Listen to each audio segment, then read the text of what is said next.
Wubba lubba dub dub motherfuckers. What is going on, everyone? It is I. It is everyone's favorite jack of all trades with a foul mouth, Commoner Urban, and welcome back to another awesome fucking video, guys.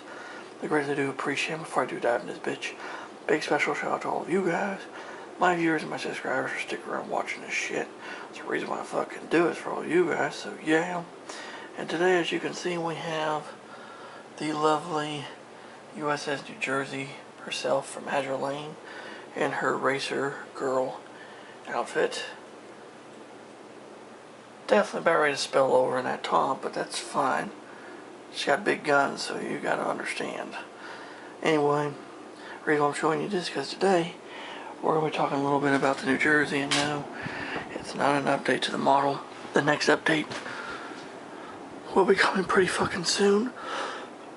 But when I did an unboxing for the Tamiya New Jersey kit, it came with a reference manual for the history of the ship. So I thought today it'd be really fucking awesome to read this little manual to you, to read the history of the New Jersey to you. So on the front of the book, it says U.S. Battleship BB-62 New Jersey. Of course, got the American flag. It's got this awesome portrait of her doing a full broadside. This is her modern refit, because you can tell by the refueling derrick and a few other little things. There's the Flannex guns and shit. But this is the Japanese version. But it says here, photo shows the New Jersey during a commissioning ceremony at the Philadelphia Naval Shipyard on the 23rd of May of 1943. This picture here says, photo shows the New Jersey underway in rough conditions in the Philippine Sea on November 8, 1944. The Essex-class aircraft carrier USS Hancock is in the background. That picture there says, photo shows the New Jersey during her bombardment of Hungnam on October 20th, 51. That would be Korean War. The New Jersey's number 1 and number 2 main gun turrets is seen on February 3rd, 1969 during her visit to Yokosuka. The New Jersey, as she appeared in dry dock on March 13, 1982 during a refit at the Long Beach Naval Shipyard. This photograph here says, President Ronald Reagan attended the New Jersey's recommissioning ceremony on December 28th of 1982. Okay. Here we go. Now here is the English version of it. This is what I'll be reading to you. The U.S. Battleship BB-62 New Jersey. And the picture says, photo shows the New Jersey upon her return to San Francisco on June 24, 1969, following her tour of duty in Vietnam. Alright. Here's the history on the New Jersey. Prologue. For much of the history of naval warfare, the battleship ruled the high seas. The last navy to have them in their arsenal was the U.S. Navy, which had maintained the 4 ships of the Iowa class. Commissioned during World War II, the Iowa, New Jersey, Wisconsin, and Missouri survived the war, but all except the Missouri were placed in reserve shortly after. However, the Korean War brought all 4 ships back into active duty, and they were tasked with bombarding targets along the coast of the Korean Peninsula. During the Korean War armistice in 1953, all 4 of the Iowa-class ships were sent back into the reserves, but New Jersey was recommissioned as the United States found itself fighting the Vietnam War in 1964. New Jersey provided fire support off the coast of Vietnam in 1968, but this period of action was short-lived as she once again was decommissioned in 1969. The story of the battleship appeared to be over at that point, but events then took an unexpected turn. During the height of the Cold War, U.S. President Ronald Reagan declared his plan to create a 600-ship Navy in 1981. Part of this plan called for the recommissioning and the modernization of the 4 Iowa-class battleships. This was accomplished from 1982 to 1988, and 2 of the ships, Wisconsin and Missouri, subsequently fired their new missile weaponry in anger during the 1991 Gulf War. However, with the end of the Cold War, the existence of battleships became difficult to justify, and all 4 were finally retired in January 1995. From World War II to the Vietnam War, New Jersey was the 2nd ship of the Iowa class, and was completed on the 23rd of May of 1943. In January of the following year, she saw combat for the first time during U.S. actions on Iwo Jima and Majuro. She then took part in the operations against the Marshall Islands, the Marianas, Palau, the Philippines, Iwo Jima, and Okinawa, as well as bombardment of the Japanese home islands just prior to the end of the war. Her specifications at the time of her commissioning were as follows: 45,000 or 48,500 ton standard displacement, 270.4 meters in length, 33 meters in beam, 11 meter draft, 4 steam turbines, 4 screws for propulsion. Her output was 212,000 horsepower, maximum speed 33 knots, range 15,000 nautical miles at 15 knots, and her armament consisted of 9 40.6 centimeter 50 caliber guns, 20 12.7 centimeter 38 caliber DP guns, and her crew was 1,921.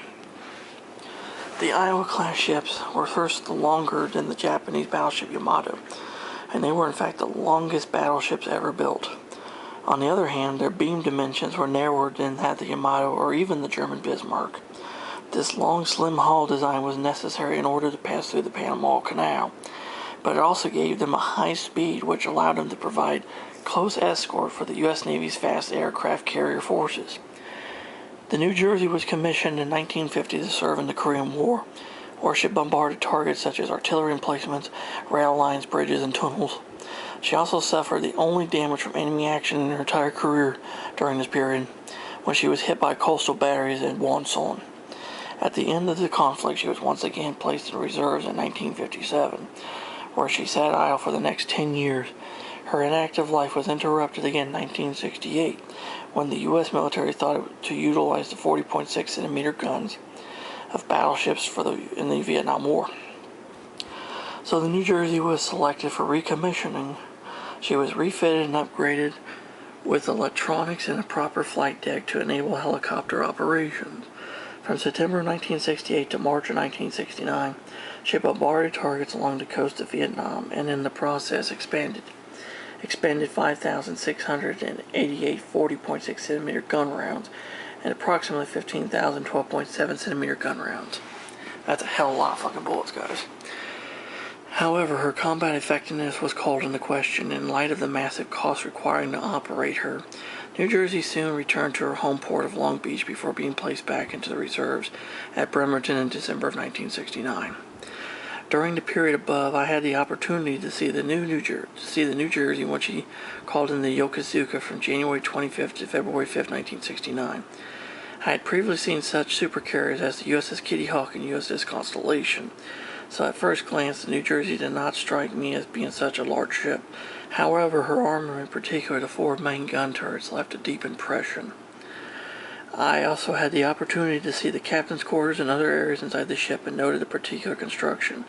This, as well as the lack of any decorative appointments, allowed me to get a feel for the thorough consideration given to damage control. Post-Vietnam career. When New Jersey rejoined her sisters in the reserve fleet following the Vietnam War, it appeared that the age of the battleship had drawn to a close. However, as previously mentioned, President Reagan's vision for a 600-ship Navy meant that these 4 battleships, which had been mothballed and nearly forgotten, were once again called into the front lines. On July 27th of 1981, the New Jersey was towed from a reserve fleet berth at Bremerton and reached the Long Beach Naval Shipyards on August the 6th. There, her mothballing was removed and her year-long modernization program began on October the 1st. The modernization transformed the Iowa-class battleship into a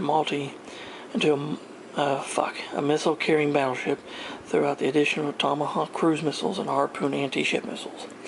4 of the twin 12.7 centimeter gun turrets were removed in order to make way for the 8 armored box launchers, which held a total of 32 Tomahawk missiles. 2 quadruple launchers were also fitted on either side of the aft funnel for a total of 16 Harpoons. For close-range anti-air defense, 4 20mm flat explosive weapon systems of the CIWS were added, one on either side of the bridge superstructure, and on the deck just forward of the aft funnel. New Jersey also received new electronics and communication suites, with the most visible changes being the AN-SPS-49 radar on the foremast, the AN-SLQ-32 ESM on the upper mast, and 4 anti-air missile shaft launchers. In conjunction with these enhancements, the foremast was changed to a 4-legged tripod type, while the aft mast was deleted altogether. Along with these new systems came internal modifications, such as the installation of a Combat Engagement Center, the CEC, and improvements to crew quarters. A new aft deck to accommodate 3 helicopters and starboard side underway replenishment station were installed as well. And it says the New Jersey during a shakedown cruise in September 1982 after her refit was completed. Work was completed on September the 25th, and New Jersey re-entered the frontline service for an unprecedented 4th time on December the 28th. In 1983, New Jersey took part in joint naval exercises with Thai forces and participated in the blockade of Nicaragua before passing through the Panama Canal to arrive off the coast of Lebanon, which was in the midst of a civil war. While stationed there, she bombarded positions in Lebanon on December the 24th, as well as Syrian positions in February of the following year. These were her final combat actions as New Jersey returned to the U.S. in April 1984. She was placed back into reserves on the 8th of February 1991 before being removed from the Naval Vessel Registry on January 4th, 1995, along with her 3 sister ships. Interestingly, she was re-enlisted in the reserves once more in 1998 before being removed for the final time in 1999. New Jersey was then entrusted to the Home Port Alliance of Camden, New Jersey, where the ship was originally constructed. This organization prepared for the ship for her final role as a floating museum, and she opened to the public as the Battleship New Jersey Museum and Memorial in October 2001. Epilogue. It is also worth noting that the New Jersey sister ships are also still in existence. The Iowa, Missouri, and Wisconsin have become floating memorials in Los Angeles, Pearl Harbor, and Norfolk, respectively. Furthermore, other battleship memorials exist in Texas, North Carolina, Massachusetts, and Alabama, while the 3 Essex-class aircraft carriers, as well as numerous destroyers and submarines, have also been preserved. This is a testament to America's deep-rooted love of ships and the America's people's efforts to preserve their naval heritage. In contrast, despite the many ships which have been built for the Japanese maritime self-defense forces, not a single one has been preserved as a memorial. In a sense, perhaps Japan still has much to learn. It says original Japanese text by Mr. Koji Ishiwata.